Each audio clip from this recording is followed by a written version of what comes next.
Olá, pessoal, eu sou a Débora e esse é o Aginocast, o podcast da Ajinomoto. Esse episódio vai ser muito especial porque a gente vai ter a Bárbara Carrara, que é a gerente de treinamento em vendas, conduzindo um bate-papo super bacana sobre o glutamato monossódico, onde a gente vai ter a oportunidade de entender esse produto em 3 pontos de vista. Gente, vai ser muito interessante. A gente vai ter o ponto de vista científico, de marketing e o de vendas. Então, fiquem com a gente, não saiam daí, porque vocês vão gostar muito desse bate-papo. E aí eu vou pedir para a Bárbara, que vai trazer toda a experiência que ela tem em vendas e em treinamento, para fazer esse bate-papo e pedir para ela também se apresentar e apresentar as nossas convidadas. Bárbara, é com você.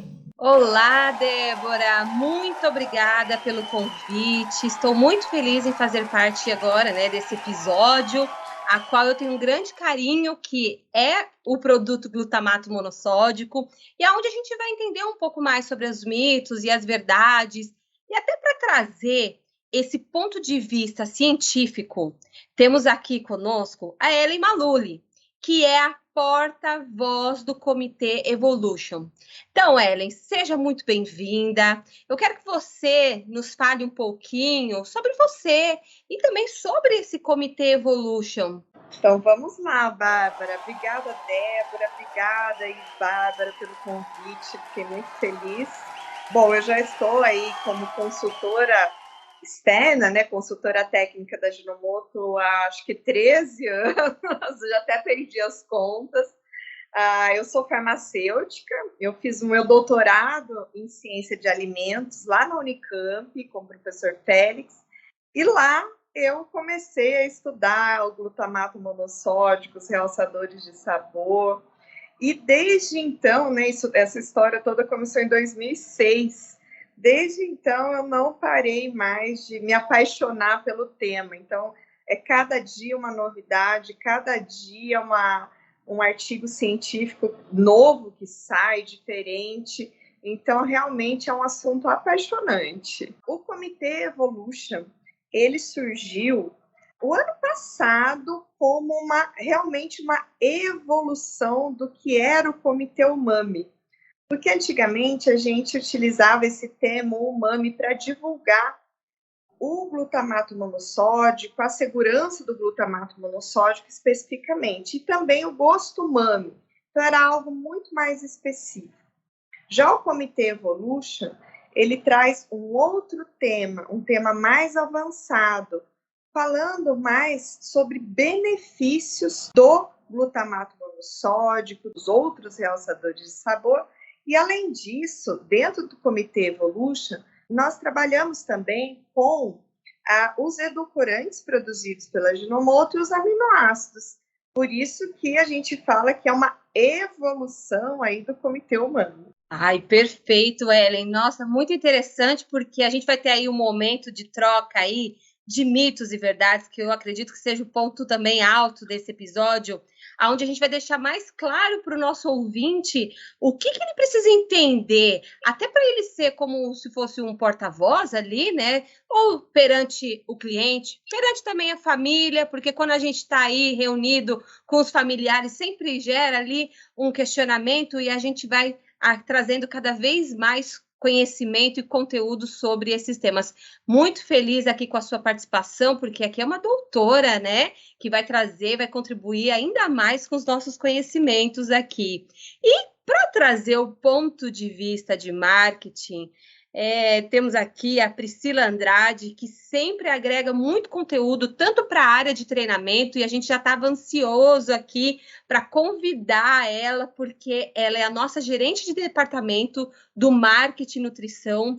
Eu quero que você conte um pouquinho sobre você e também pelo seu trabalho hoje que você faz com todo o teu time para contribuir com todos nós. Boa tarde, Bárbara. Boa tarde, Débora, Ellen. Eu que agradeço o convite, realmente é sempre um prazer a gente poder falar do negócio e toda a educação nutricional que a gente transmite para o nosso consumidor, para o nosso cliente, para o nosso operador. Na verdade, eu já trabalho na Ajinomoto há 20 anos, há 22, um pouquinho mais de 20. Toda essa história, minha base de formação é nutrição, eu sou nutricionista, então por todo esse tempo eu consegui estudar e ver confirmar todos os benefícios que o glutamato monossódico, né, o Ajinomoto, pode trazer no nosso dia a dia. Até uns anos atrás, a gente focava bastante na entrega de sabor, né, do Ajinomoto trazer deliciosidade, trazer umami para as nossas receitas e também equilibrar sabores mais fortes, como algumas receitas muito apimentadas ou muito gordurosas ou muito amargas, e a gente foca sempre nesse benefício do produto. Mas de uns anos para cá, a gente lembrou a população também que o glutamato monossódico, né, o Ajinomoto, além dele trazer todos esses benefícios, ele também pode contribuir com a redução de sódio no nosso dia a dia, porque ele traz o umami e por ele ter só 1/3 da quantidade de sódio do sal de cozinha, ele consegue manter o sabor que a gente imagina, né, um sabor delicioso nas preparações do dia a dia, só que reduzindo o sódio também. Porque quando a gente conversa com consumidores, com pacientes que precisam reduzir o sódio de alguma forma, a gente percebe a dificuldade da pessoa manter aquela dieta por um tempo, porque a receita, as refeições, o nosso dia a dia acaba ficando mais insosso. E o Ajinomoto veio justamente resolver esse nosso problema, assim, manter o sabor e reduzindo o sódio, ou seja, contribuindo também para a nossa saúde. Então, esse é um ponto muito importante que a gente trabalha hoje em dia dentro da área de nutrição, né, de marketing e nutrição. A gente tem uma plataforma muito importante para divulgar nosso trabalho, que é Sabores Ajinomoto, e também um trabalho muito grande perante os nossos chefes de cozinha, que visitam todos os nossos clientes, né, de food service, todos os restaurantes, levando essa informação. E hoje a gente tem feito um trabalho grande com as nossas receitas, que foram desenvolvidas até hoje, revisando a quantidade de sódio que a gente está entregando para a nossa população. Então, toda a receita está sendo olhada com muito carinho para verificar se realmente a quantidade de sódio e outros nutrientes que a gente se preocupa também com a saúde pública, né, que é a gordura e o açúcar, estão equilibrados para a gente entregar um serviço ainda de melhor qualidade para o nosso público final. Poxa, que alegria em saber, né, que a Ajinomoto tem essa preocupação com os consumidores, com o nosso cliente, porque isso que a Priscila trouxe, sim, de fato, para a gente é um grande benefício, porque a gente está mostrando o real benefício também do produto, mas também o que a gente está contribuindo para essa sociedade. Então, olha que grandiosidade que essa empresa vem contribuindo cada vez mais aí com todos. E antes da gente falar sobre glutamato, eu vou pedir para Ellen Maluli falar um pouco sobre o umami, pois ainda existem muitas pessoas que não sabem do que se trata, e também do tal mapa da língua, porque tem gente que ainda tem essa dúvida, tem divisão, não tem, o que é papila gustativa, e aí a gente entra para falar sobre glutamato. Então vamos lá, Bárbara. Como a Priscila estava falando, né, a Ajinomoto, ela tem uma grande preocupação com o seu consumidor e também com a ciência. Então, o que é mais interessante dentro do produto é que ele foi baseado na ciência. E a partir daí, inclusive a partir dele, né, a partir do seu descobridor, que foi o Kikunae Ikeda, que foi um grande pesquisador lá em 1908, na Universidade de Tóquio, que surgiu a ideia de umami, né, na verdade a palavra umami, que muitas vezes ninguém sabe como pronunciar, né? Fica umami, o que será que é essa palavra? Então, vamos começar aí, né, pela pronúncia do umami e de onde que surgiu essa palavra. Então, como eu disse para vocês, ela surgiu lá no Japão, em 1908, onde o Dr. Kikunae Ikeda, ele provava um caldinho feito com uma alga chamada kombu e um peixe que é chamado bonito, que é muito consumido lá no Japão. Esse caldo, ele produz uma sensação muito diferente dos outros gostos básicos, que é o doce, salgado, amargo e azedo. E quando o Dr. Kikunae provava aquela sopinha, ele falava, é umami, porque umami vem da palavra umai, que quer dizer delicioso, saboroso, e mi, que quer dizer sabor. Então ele falava, nossa, essa sopinha, esse caldinho é delicioso, é saboroso, e é muito diferente dos outros 4 gostos básicos. E assim ele introduziu essa palavra no vocabulário japonês. Mas, para se traduzir essa palavra em outras línguas, houve uma certa dificuldade, porque a palavra sabor, delícia, já existia.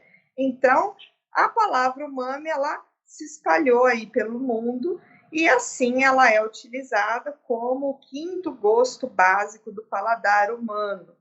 Então, nós temos aí doce, salgado, amargo, azedo e o umami.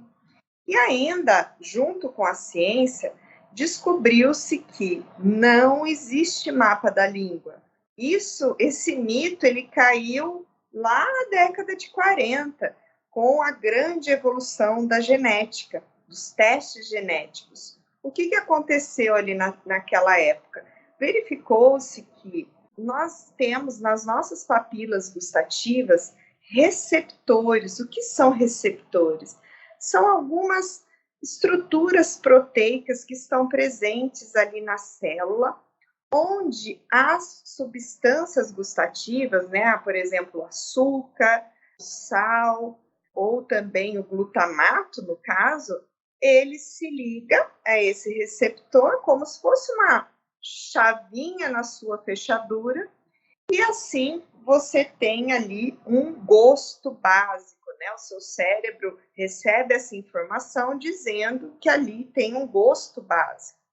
E esses receptores, né, essas estruturas, elas estão espalhadas em toda a nossa língua. Não é mais como a gente imaginava antigamente, né, que a gente sentia o gosto doce na ponta, o gosto amargo no fundo, e ainda surgiu um outro mito quando o gosto umami ele foi realmente introduzido e foi realmente reconhecido cientificamente, que foi só no ano 2000, eles ainda diziam que o gosto umami estava no meio da língua. Isso foi totalmente errado, informação totalmente equivocada. Por quê? Porque desde há muito tempo já havia sido descoberto, né, que receptores eles estão espalhados por toda a nossa língua. Então, os receptores para o umami estão em toda a nossa língua, para o doce, salgado, amargo e azedo também. Então, a sua modulação, no caso, por exemplo, se você se acostuma a consumir muito doce ou muito sal, você também vai modular esses receptores na sua boca, tá? Então, você vai ter um espalhamento aí dessa recepção na sua boca, tanto que se você colocar algo diferente, a nossa língua acaba se assustando um pouquinho. Mas só para confirmar para vocês, não existe mapa da língua, nós temos aí nas nossas papilas gustativas todos os gostos básicos que podem ser introduzidos na nossa alimentação, como a Priscila disse, de uma maneira equilibrada e deliciosa. Então, a gente pode fazer uma misturinha de gostos básicos aí. Por isso que o ser humano faz receitas, né? Para que você possa misturar ingredientes, temperos deliciosos e deixar esse paladar mais leve, mais agradável. E, o mais importante, ter uma alimentação prazerosa no nosso dia a dia. Então, é essa aí a grande função de todos os gostos básicos e, inclusive, o gosto umami. E aproveitando, Ellen, que você está trazendo esse lado, né, esse conceito científico, eu quero que você também explique para a gente o que é o glutamato, o que é o glutamato monossódico e onde que a gente encontra o glutamato e aonde que a gente encontra o glutamato monossódico. Porque eu acho que isso é muito importante para o nosso ouvinte, para ele entender um pouco mais qual que é a diferença e aonde que a gente encontra, né, esses produtos, né, o glutamato e o glutamato monossódico. Ah, muito legal, Bárbara. Então, vamos lá. A gente, às vezes, fica falando, que difícil que é a ciência, mas ela não é. Ela precisa se popularizar. Então, e a gente sabe, né, que ela está se popularizando cada vez mais, principalmente aí com o advento das vacinas, né? Então a gente sabe que as pessoas estão mais interessadas ainda em ciência. Então vamos lá explicar o que é o gostinho umami provocado aí, proporcionado pelo glutamato. O que é o glutamato? Mais uma palavra difícil, né? É proteína, é receptor. O que será que é isso? O glutamato em si, ele é o quê? Um aminoácido. Para uma maneira mais simples de explicar o que é aminoácido, é aquela brincadeira, né, do colar de pérolas. A gente tem um colar de pérolas que pode representar uma proteína.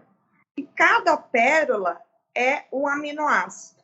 O glutamato nada mais é do que um aminoácido que está aí formando esse colar de pérolas. E esses aminoácidos, eles são muito importantes para o nosso corpo. Então, nós temos aí 20 aminoácidos que formam proteínas reais no nosso corpo. E, na verdade, esse glutamato especificamente, que é um aminoácido muito especial, inclusive, nós conseguimos produzir esse aminoácido no nosso corpo, esse glutamato, se ele estiver livre, desligado desse colar de pérolas, então essa pérolazinha solta, e ele se ligar a um receptor, a uma fechadura ali na nossa língua, ele vai proporcionar o gosto humano. E o que é esse gostinho? É um gosto diferente, ele vai estar prolongado na nossa boca, então você vai sentir uma sensação de sabor um pouco mais intensa do que os outros gostos básicos, e além disso, a nossa boca vai começar a salivar. Aí, olha, já até só de falar em umami já me dá água na boca. E esse glutamato, ele está naturalmente presente em diversos alimentos. Milho, ervilha, carnes em geral, queijos, peixes, frutos do mar, cogumelos, todos possuem glutamato naturalmente presente. Então, vamos imaginar assim, né? Você está ali no final da tarde, quer comer um hambúrguer bem gostoso, você pode fazer esse hambúrguer caseiro na sua casa, comprar ali uma carne moída, um queijo cheddar, que é muito rico em glutamato, a própria carne também é rica em glutamato. Você frita uma cebola, que também tem um pouquinho de glutamato, coloca tomate, que tem muito glutamato, e faz aquele hambúrguer delicioso. Imagina, deu mais água na boca ainda, né? Esse glutamato, então, ele está presente aí nessa sua refeição, nesse seu hambúrguer, naturalmente, e você consegue sentir esse gosto umami através desses ingredientes que eu citei, então, do queijo, do hambúrguer, do tomate. Até alface tem pouquinho, mas também proporciona um pouquinho de umami. E aí você vai ter aquela sensação de água na boca, aumento da salivação na boca, e um prolongamento do sabor, sem utilizar o glutamato monossódico. Eu estou falando dele naturalmente presente nos alimentos. Quer fazer algum comentário, Pri?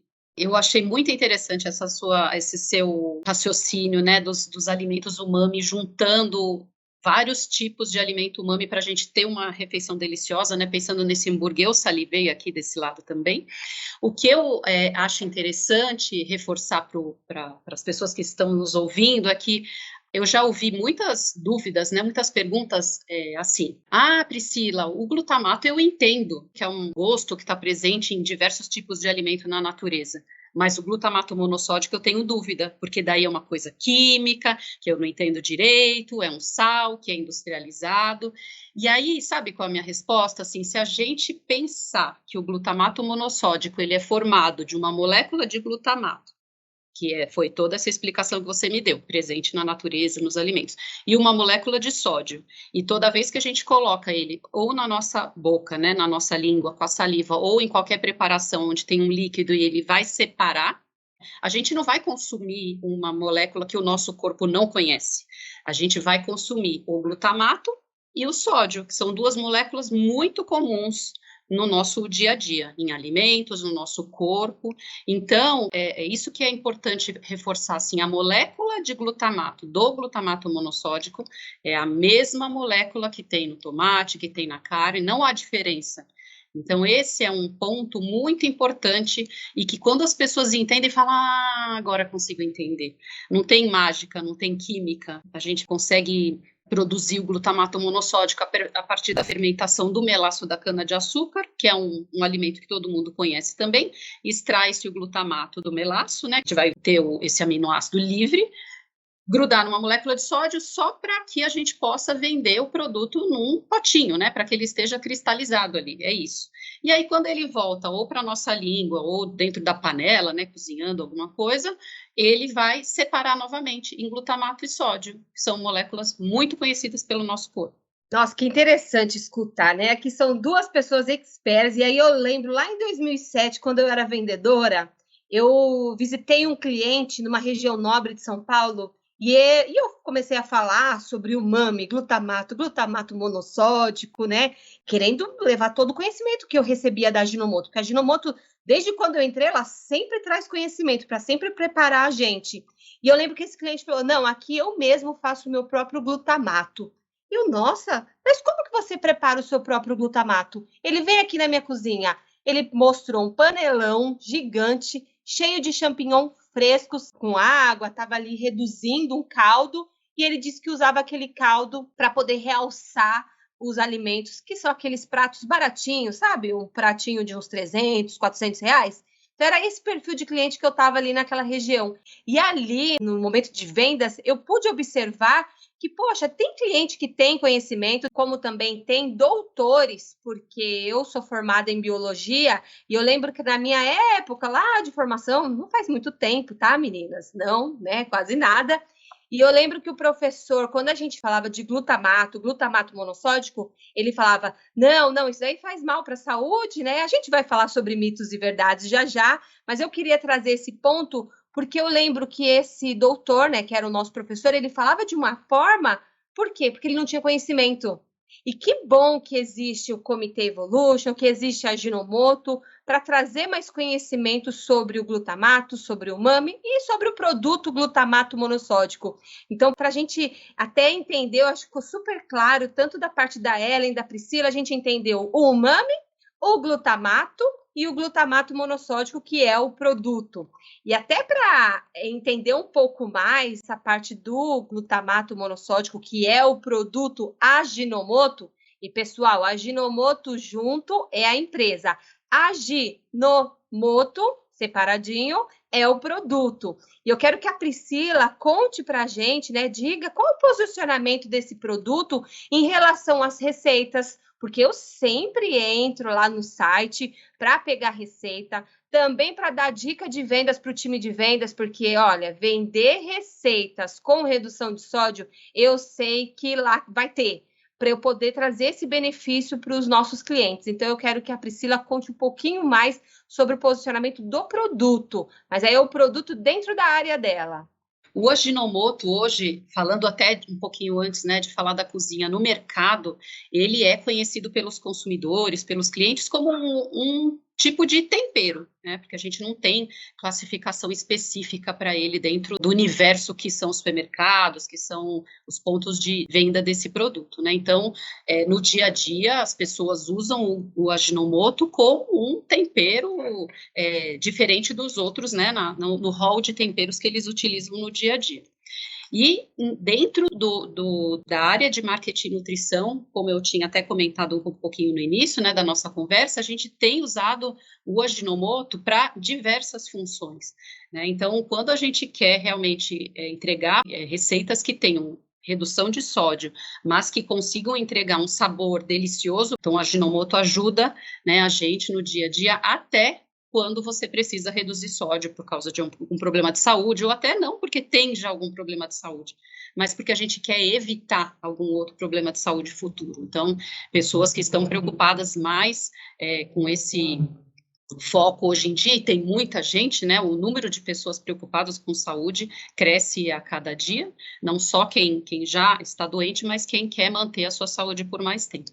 E existem receitas, claro, né, como a Ellen até estava falando, um hambúrguer cheio de queijo, de coisas deliciosas, a gente também usa, né, o Ajinomoto para entregar ainda mais sabor, né, que a gente chama lá na cozinha experimental, tanto para o consumidor quanto para o cliente de food service, a gente usa o nome de receitas indulgentes, que a gente também tem esses momentos que a gente realmente quer comer um hambúrguer, quer comer um pastel, quer comer um bolo delicioso, então, né, no equilíbrio, como é a minha forma de raciocínio no dia a dia, a gente tem que comer um dia um hambúrguer, no outro dia a gente maneira, né? A gente come uma receitinha com menos gordura, com menos sódio, e aí a gente vai equilibrando a nossa vida, né? Até aproveitando aí o comentário da Priscila com relação, né? Por que será que a gente coloca, né? Adiciona o glutamato, por exemplo, para fazer um hambúrguer, para fazer uma carne de panela, se eu falei aqui que já tem, né? Glutamato naturalmente presente. O que acontece, gente? É pura química. Eu sou professora de química de alimentos, né? Então, a gente sabe que a cozinha ela é uma alquimia. E quando a gente está cozinhando, ocorrem diversas reações químicas. Existe uma reação que todo chefe de cozinha adora, acha linda, que é a reação de Maillard, né? Aquela reação de escurecimento não enzimático, que a gente chama em aula, né? O escurecimento que vai acontecer quando a gente está ali fritando aquela carne. E aí, o que acontece? Se você não coloca glutamato nessa carne, no processo de fritura, no processo de reação, você está perdendo o umami. Por quê? Porque essa reação ela utiliza glutamato e também outros aminoácidos para acontecer. Por isso que muitas vezes a gente adiciona, recomenda, né, a adição de glutamato monossódico, inclusive se você quiser fazer um hambúrguer com sódio reduzido, para que você introduza sabor, introduza mais umami e você não tenha, né, essa perda grande de umami, né, nesse processo de fritura. Então você vai ter ali um hambúrguer saboroso. Ai, que delícia! Acho que eu vou fazer hambúrguer essa noite, gente. E a gente até brinca, né? Não é dentro da nutrição, eu não sou nutricionista, mas a Priscila pode concordar ou não comigo, mas que ela já concordou. A gente muitas vezes vê a refeição com maus olhos, né? Então, um hambúrguer ele pode ser também saudável se você colocar uma carne bem feita, né? Uma carne saborosa, bem feita, com salada, com um bom pão, né, um carboidrato adequado, ali você pode ter uma refeição muito saudável também. Então, era isso que eu queria dizer para vocês sobre essa utilização aí do glutamato para reduzir o sódio também. Poxa, imagina os ouvintes agora nesse momento já querendo ou pedir um delivery ou querendo, né, tem gente que está aí na rota fazendo visita ou em casa já vai pedir aí o seu lanche aí, porque de fato é um dos alimentos, né, que eu até falo, uma vez por semana a gente pode comer uma besteira, né? Então é uma pizza, é um hambúrguer, então de fato é um alimento aí rico, como outros. Até a gente tem aí o mapinha de alimentos ricos em umami. Então, assim, o Brasil está cheio de pratos, como a feijoada, como uma moqueca, um churrasco. Então, olha, de Oiapoque a Chuí, a gente tem muitos pratos ricos em umami, ricos aí nesse aumento aí de salivação, porque é o resultado. Eu até brinco com o time de vendas, eu falo, quando você pega o limão, coloca na boca, qual é a sensação? Nossa, é ácido. E o umami, vou comer um queijinho parmesão, ele vai dar essa sensação de aumento de salivação. Então, fica claro e é perfeito esse entendimento para cada vez mais a gente ter esse conhecimento. Então, olha que explicação rica para a gente aí absorver e fazer o uso desse conhecimento tanto nas nossas reuniões familiares, na nossa abordagem aí com os nossos clientes, a gente tem mais conhecimento. E até falando um pouquinho aí de vendas, né? Porque assim, hoje eu estou como gerente da área de treinamento em vendas, mas eu tenho vendas no meu sangue, né? Mesmo iniciando aí como uma professora de ciências e biologia, eu me identifiquei totalmente com vendas. Então, em 2007, eu era consultora de food service na Ajinomoto. Então, eu iniciei na Ajinomoto fazendo venda consultiva. E aí era a coisa mais gostosa, né? Que era atender esses clientes que eram restaurantes, eram padarias. Então, todos esses clientes, eu usava uma abordagem que era perguntando qual que era a base de temperos que ele utilizava. Por quê? Eu já sabia que todos iriam falar que aqui eu só uso tempero natural, tempero caseiro. Todos os clientes vão falar. Então, eu pegava esse momento que ele falava, até perguntava, mas quais ingredientes? É o alho, a cebola, o sal, um tempero bem caseiro. Aí eu dizia, que ótimo, Pois eu tenho um produto que vai deixar, né, o que é bom ainda melhor.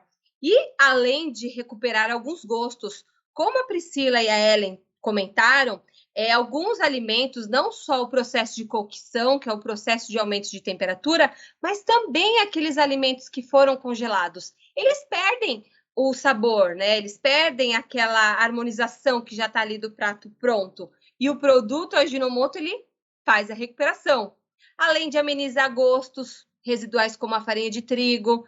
Por isso que eu já digo, o sucesso de pasteleiro é quando ele utiliza o produto Ajinomoto. E se a gente for olhar aí, praticamente todos os clientes que são pasteleiros, eles usam produto Ajinomoto, ainda mais os orientais. E além também da acidez do molho de tomate, né? Aí a gente pergunta, mas o que você utiliza nesse molho de tomate? Eu uso açúcar. Só que o açúcar, ele acaba mascarando, né, o sabor daquele molho de tomate. E o Ajinomoto vem e ameniza aquela acidez. E, além disso, ele dá aquele realce de sabor no manjericão, num alho, numa cebola, que ali está presente naquele molho artesanal. Tem os gostos amargos, aquela saladinha de rúcula com Ajinomoto. Gente, é sucesso. Em algumas regiões aí do interior de São Paulo, quem aí está me escutando no Nordeste, faz essa abordagem. Vende uma ideia de uma rúcula temperada com produto Ajinomoto. O cliente não vai abrir mão desse toque, desse segredinho que ele vai ter. A salada vai ficar diferenciada. Mas não adiantava nada do que eu falava, porque é muita informação. Eu vejo que o produto Ajinomoto ele tem muito conteúdo. Mas o que eu focava? Eu observava apenas uma oportunidade, se era um molho, se era um tempero artesanal, se era uma massa, e eu fazia uma degustação. Mas degustação com o quê? Com o que o próprio restaurante tinha ali no dia. Então, eu chegava umas 10 horas da manhã, eu sentia um cheirinho de feijão. Nossa, você está preparando seu feijão? Dá um pouquinho do seu feijão, vamos experimentar o seu feijão. Ele experimentava o feijão dele, mas meu feijão tá ótimo, né? Um tempero artesanal, tempero caseiro. Nossa, tá muito bom mesmo, dá aqui um pouquinho que eu vou experimentar. E aí, eu colocava uma pitadinha do produto Ajinomoto, misturava e ele experimentava. Ele, nossa, mas ficou melhor. Pois é, você não alterou o seu tempero caseiro, artesanal, você não tirou o seu processo, você deixou aquele produto que já é bom ainda melhor. E até essa questão de saudabilidade. Eu falo que o produto Ajinomoto, ele é um produto que é feito dentro de uma indústria, até a água é feita hoje dentro de um processo, né, industrial, ninguém tem fonte dentro de casa.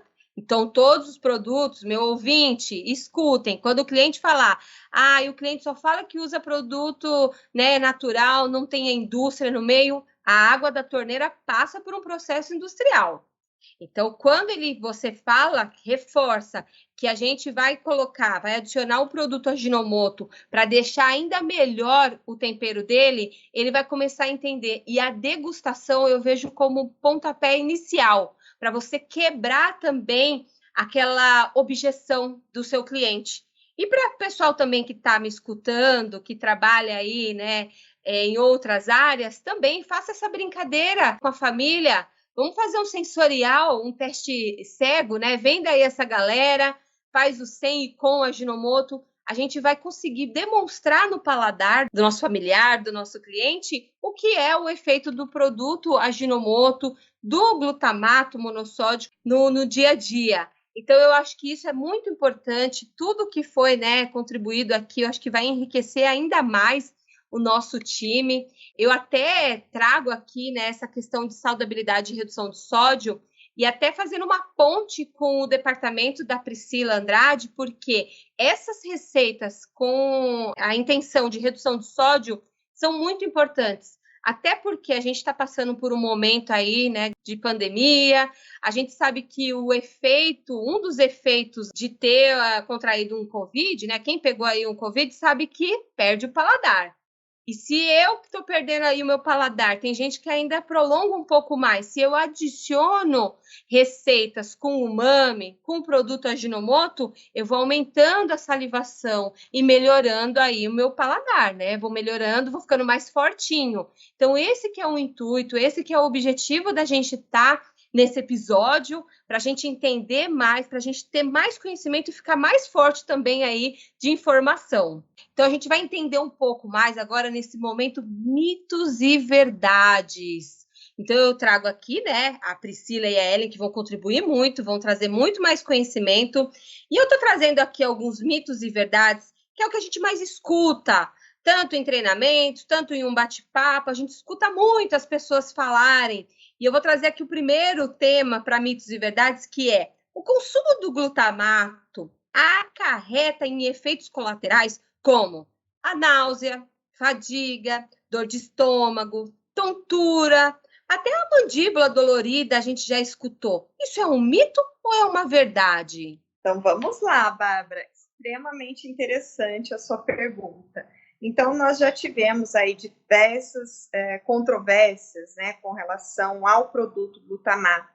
E esses mitos, eles surgiram, vocês viram que eu gosto de história, né? Eles surgiram lá em 1968, com a publicação de uma carta que feita num jornal muito importante, dizendo, né, atribuindo aí algumas reações adversas ao consumo de glutamato monossódico.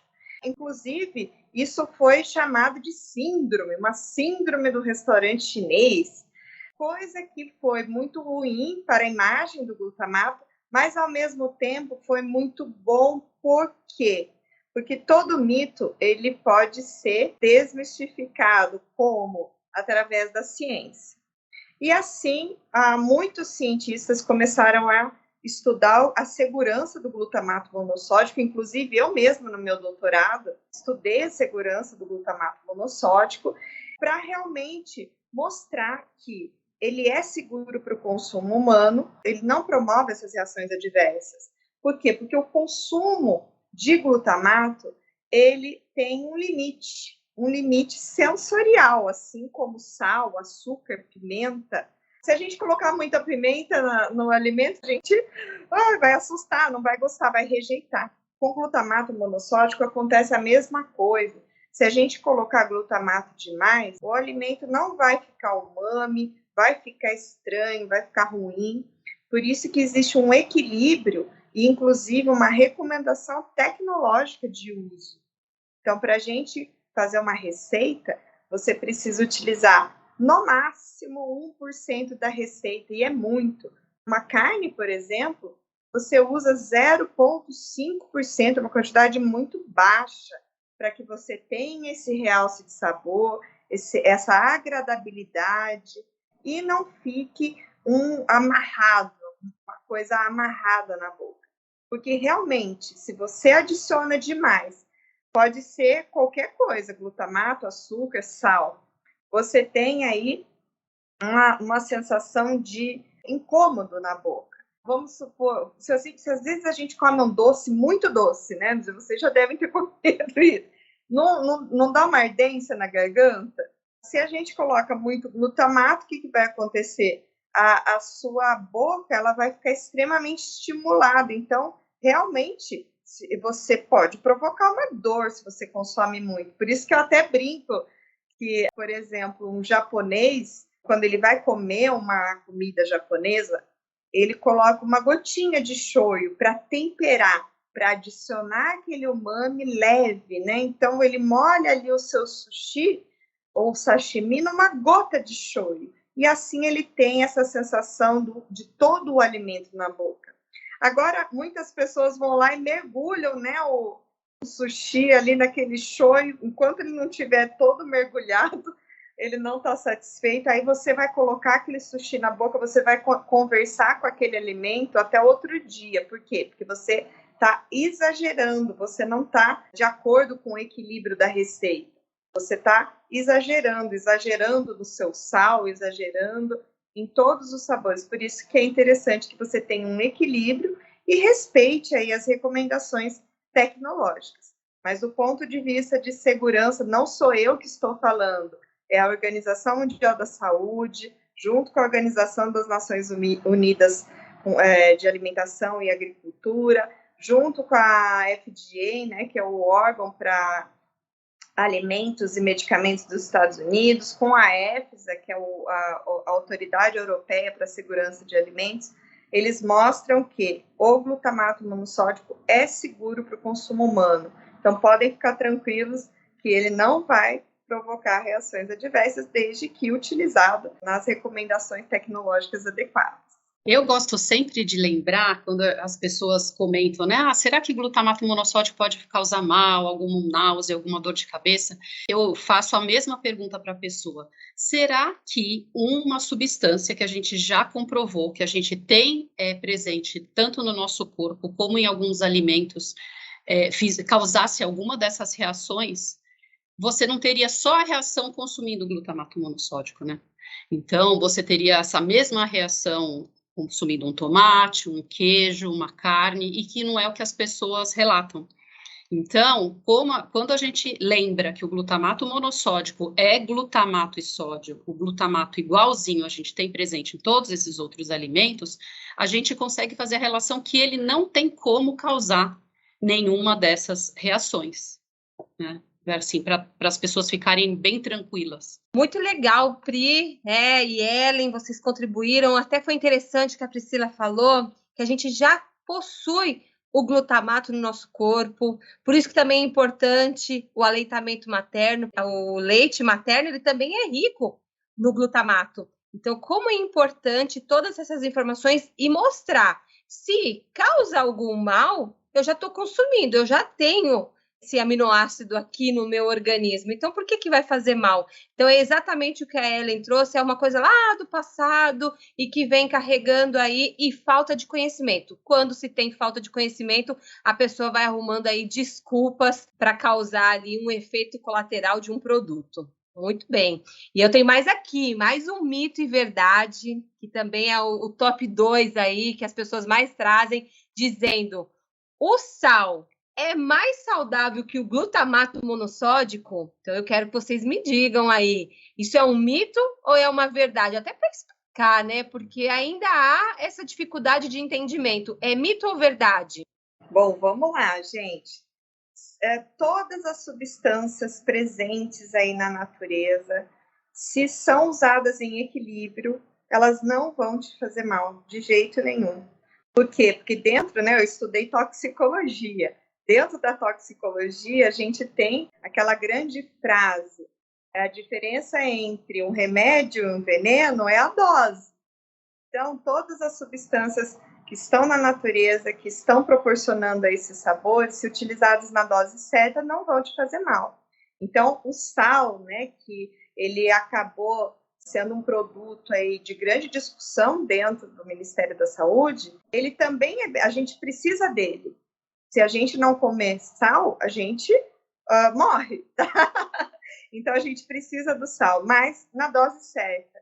Assim como a gente precisa desses temperos maravilhosos, dessas receitas maravilhosas. Então, a diferença realmente de um veneno e de um remédio é a dose. Então, utilizando tudo na dose certa, no tempero correto, a gente vai com certeza ter uma vida saudável e saborosa e prazerosa, que é isso o mais importante. E só complementando o que a Ellen falou, eu acho que quando a gente fala, né, o sal é mais saudável do que o glutamato monossódico, não dá para a gente fazer essa comparação, porque cada um, como a Ellen bem colocou, tem uma função, né, na natureza e na nossa alimentação, né, então não dá para a gente comparar um com o outro, num universo amplo. A gente pode falar, hoje ou nesse momento da minha vida eu preciso reduzir sódio, então eu vou consumir muito sal, ou eu posso trocar parte do sal pelo glutamato monossódico e ter esse resultado, né, que é o que a gente já sabe, diminuir sódio com a manutenção do sabor.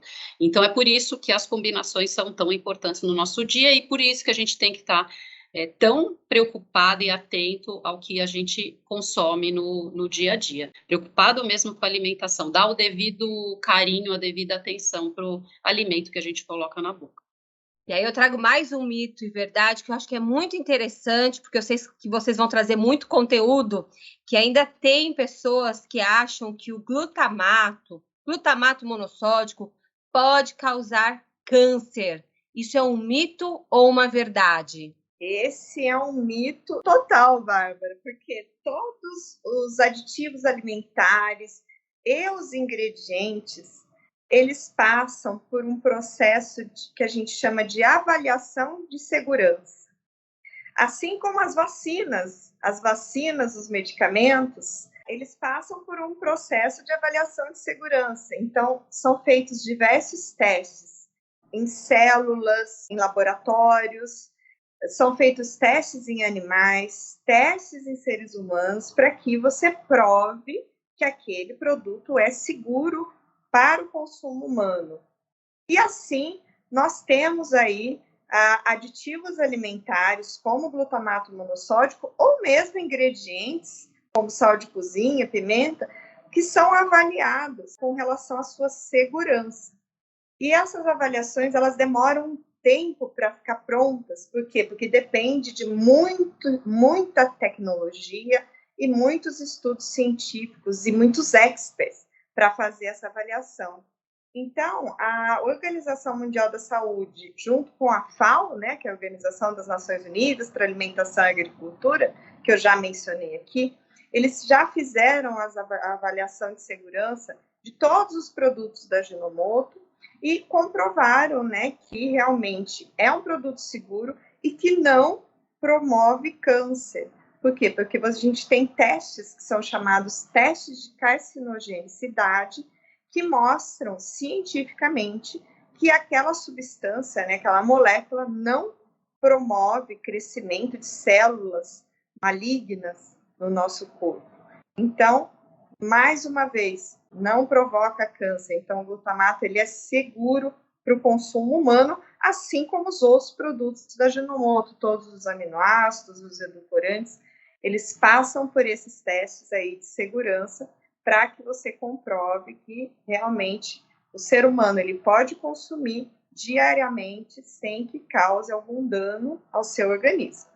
Muito interessante. Eu fico muito grata de estar nesse podcast da Ajinomoto, porque realmente eu aprendo a cada dia que eu ouço a Ellen, eu aprendo alguma informação nova.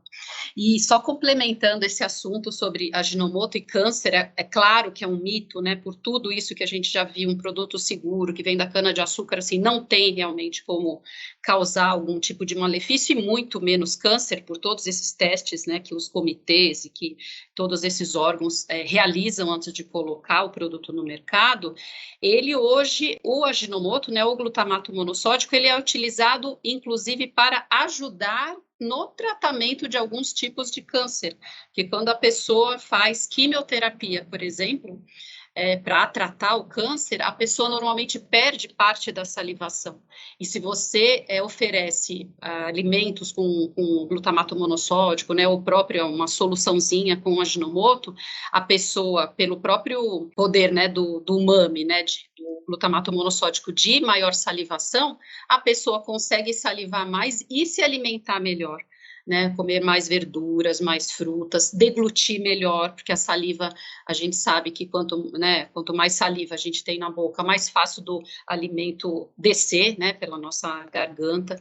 Então, além de falar que é um mito que ele não causa câncer, né, o glutamato monossódico, a gente hoje já pode falar que existem hospitais, existem nutricionistas, inclusive doutores, né, renomados, que já estão recomendando o uso de Ajinomoto para pacientes em tratamento de câncer. Então, seria ambíguo a pessoa, né, uma pessoa estudada, recomendar um produto para uma pessoa que está num momento tão frágil. Né?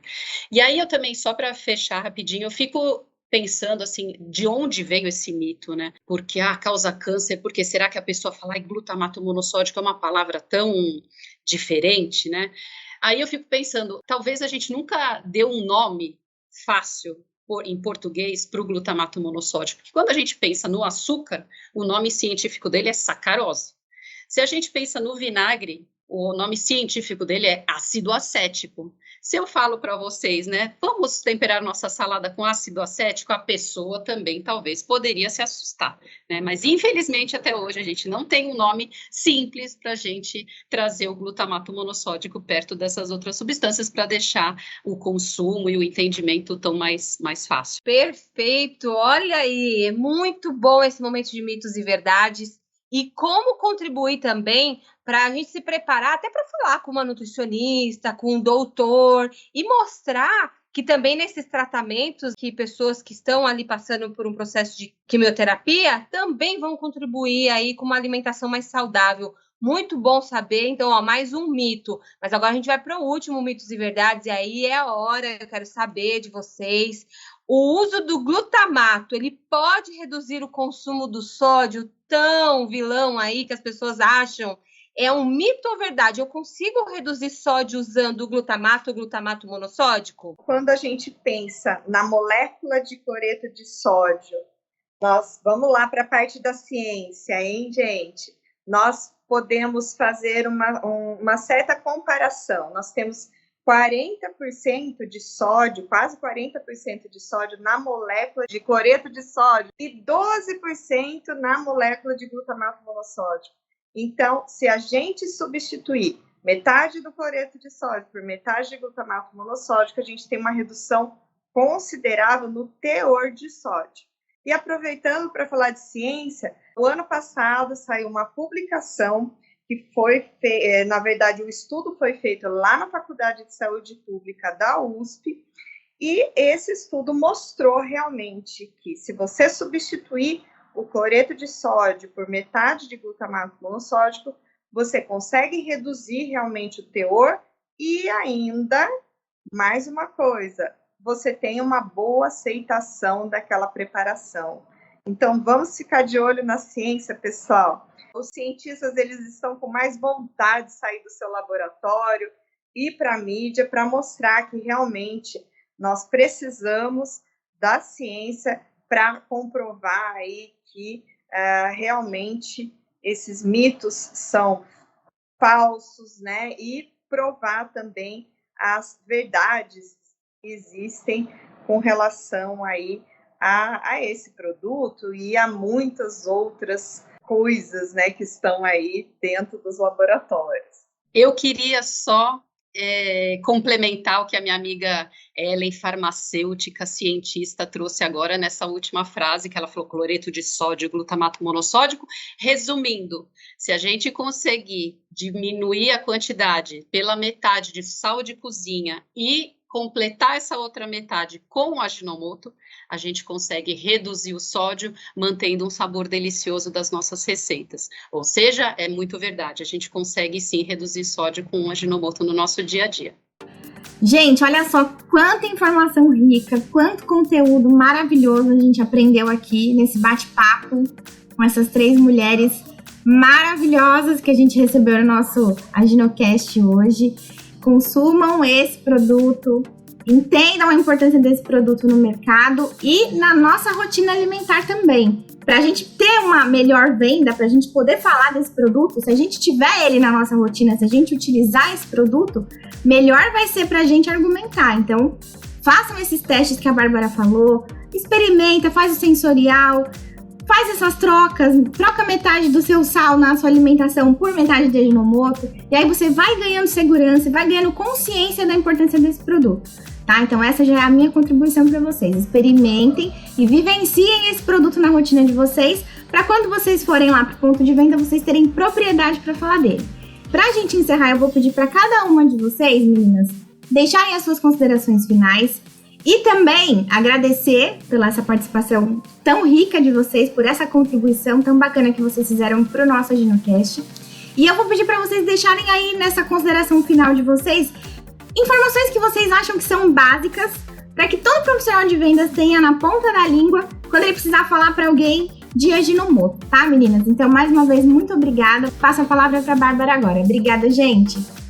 Eu também já agradeço aqui a oportunidade. Vou deixar aqui um ponto para o time de vendas, que é todo cliente que for, pode ser o supermercado, ali no corredor, né? O consumidor está passando ali na gôndola. Falem do produto Ajinomoto, porque é um produto que vai trazer saudabilidade para dentro da cozinha. E você, vendedor food service, que está aqui me escutando, também demonstre essa questão da saudabilidade, de ter essa redução de sódio e que não vai alterar em nada o tempero artesanal, aquele tempero caseiro que ele sempre te fala. Então, eu agradeço muito esse momento em que a gente ficou aqui juntas. Obrigada. Bom, meu recadinho final é viver com prazer e com equilíbrio. o Ajinomoto ele realmente consegue contribuir aí para esse prazer na nossa vida.